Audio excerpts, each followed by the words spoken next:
नमस्कार, मैं हूं विनय पाठक। एबी न्यूज में आपका स्वागत है। आइए देखते हैं मुंबई तथा आसपास की जुड़ी कुछ खास खबरें। प्रदीप त्रिपाठी एक ऐसा नाम जो पिछले कई वर्षों से पार्टी के हर संघर्ष, हर विजय और हर तप में बराबर का भागीदार रहा है। वे भारतीय जनता पार्टी के ऐसे विश्वसनीय कार्यकर्ता हैं जिनकी प्रतिबद्धता और निष्ठा जनता के अधिकारों के लिए संघर्ष करने में अभूतपूर्व है। भाजपा के उत्तर भारतीय मोर्चा के महामंत्री के रूप में त्रिपाठी जी ने वार्ड 159 में पार्टी की नीतियों को घर घर पहुंचाने का काम किया और कर रहे हैं। जनसंपर्क अभियान में लग गए हैं। उनका मानना है कि जनता का आशीर्वाद ही असली विजयश्री है। अब वार्ड 159 से चुनावी मैदान में उतरने की पूरी तैयारी कर चुके हैं प्रदीप त्रिपाठी ने अपने सहयोगियों और शुभचिंतकों के साथ गली गली जनसंपर्क शुरू कर दिया है।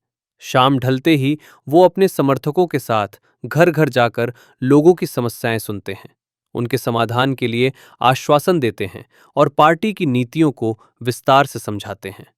यहां तक कि मुंबई महानगरपालिका के चुनाव की तारीख अभी घोषित नहीं हुई, परंतु त्रिपाठी जी ने पहले ही अपनी राजनीतिक धरा तैयार करना शुरू कर दी है। प्रदीप का संघर्ष निरंतर रहा है। वे न केवल संगठन के मजबूत कड़ी रहे हैं, बल्कि वर्षों से जनता के साथ संवाद करते हुए समस्याओं का समाधान भी करते रहे हैं। उनकी राजनीति में कोई छलावा नहीं, बल्कि साफगोई और सच्चाई ही उनकी पहचान है। वार्ड 159 की अधिकांश जनता प्रदीप त्रिपाठी के साथ खड़ी नजर आती हैं, जो वर्षों से संगठन की ताकत रहा और अब अपने क्षेत्र के जन सेवक बनकर जनता के सपनों को साकार करने निकला है। प्रदीप त्रिपाठी एक कर्मयोगी, एक सच्चा सिपाही और आपके क्षेत्र का अपना जनसेवक। लोगों का मानना इस नई राजनीतिक ऊर्जा का हिस्सा बने और साथ मिलकर ऐसी राजनीति करें जो सत्ता की भूख नहीं, सेवा की भूख को प्राथमिकता देती हो। उनका दृढ़ संकल्प है कि वो सत्ता नहीं, सेवा के सिद्धांत पर काम करेंगे। एक साक्षात्कार में उन्होंने कहा, मैं राजनीति में बदलाव करने नहीं, बल्कि राजनीति में सेवा का संस्कार बनाए रखने आया हूं। देख के इसलिए लिया कि वहाँ की दुर्दशा इतनी ज़्यादा अव्यवस्था है कि आज भी लोग वही घर में रह रहे हैं और मेरा पूरा बेल्ट ग्रीन बेल्ट है, ग्रीन जोन में आता है। अभी तक वो ग्रीन जोन नहीं हटा है। मेरी पूरी ताकत यही रहेगी कि मुझे अगर कल पार्टी टिकट देती है, मैं चुन के आऊँगा, तो मेरा पूरा फोकस रहेगा कि मैं वो ग्रीन बेल्ट हटवाऊँ और लोगों का पुनर्विकास कराऊँ, क्योंकि अब वही सब 150-200 एरिया में वही सब देखिए घर बढ़ते जा रहे हैं। उत्तर भारतीय समाज वहाँ पे 13,000 है और वो बैठ के एक जगह वही घर में रह रहे हैं, उनको घर छोड़ना पड़ रहा है, बाहर जाना पड़ रहा है।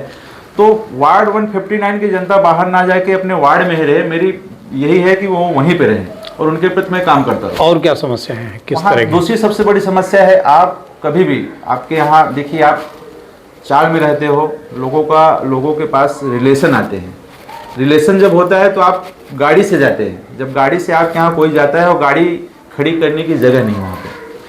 पाइपलाइन है, पाइपलाइन कुछ दूर तक नीचे कर दिया गया है, लेकिन मेरे यहाँ पे पूरा पाइपलाइन ऊपर ही है, जहाँ से पूरा कोई गाड़ी आ ही नहीं सकती फोर व्हीलर अंदर। तो वो मेरा प्रयास रहेगा कि वो पाइपलाइन अंदर हो, वहाँ पे चौड़ी सड़क बने, बच्चों को खेलने के लिए कुछ भी जगह नहीं है, बच्चों का एक खेलने का अच्छा मैदान हो, बच्चों का एक ग्रंथालय हो जहाँ बच्चे जाके अपनी शिक्षा थोड़ी देर बैठ के देखिए। आप 10 बाई 10 के कमरे में कोई भी समाज हो, मैं तो उसी समाज से जुड़ा हूँ, वहीं घर से जुड़ा हूँ। मेरा भी 10 बाई 16 का घर है, उसी में रहता था, उसी में मैंने अपना जीवन बिताया, वहीं पे मेरे बच्चे पढ़े। तो वो दुख दर्द मैं उनका समझ सकता हूँ, क्योंकि मैं वहाँ पे रहा हूँ। उनकी भावनाएं मैं जितनी अच्छी तरह से जान सकता हूँ, शायद कोई भी नहीं जानेगा। तो वो भावनाएं मुझे ऐसा महसूस कराती हैं कि नहीं, आप चुनाव लड़ो, आपको आगे जाना चाहिए, आपको लोगों का दर्द समझना चाहिए। मुंबई में मैंने बहुत काम किया है। अब एक वार्ड स्तर पे काम करूंगा तो मुझे भले छोटा लग रहा है, लेकिन मुझे काम करने का थोड़ा अच्छा मौका मिलेगा। उनका मानना है कि राजनीति का मूल उद्देश्य जनसेवा है, न कि व्यक्तिगत पद या प्रतिष्ठा।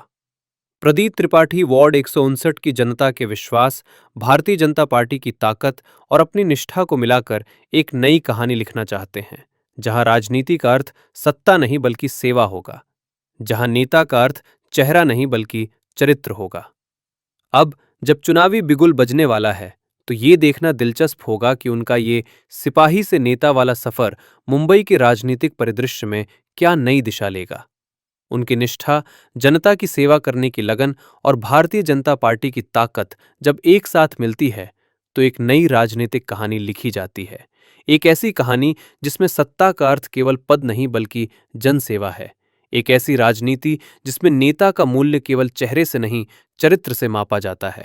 एबी न्यूज में अभी तक का सफर करते हैं समाप्त। विनय पाठक को दीजिए इजाजत, हम फिर मिलते हैं नए सफर के साथ। चलते चलते गुजारिश, विनती, अनुरोध, यदि आपके आसपास कोई समस्या है या घटना घटित हुई है और आप उसे एबी न्यूज तक पहुंचाना चाहते हैं तो स्क्रीन पर दिखाए जा रहे हमारे नंबर पर संपर्क कर सकते हैं। लेकिन चलते चलते आपसे अनुरोध कि हमारा चैनल लाइक, शेयर, सब्सक्राइब करना ना भूलें।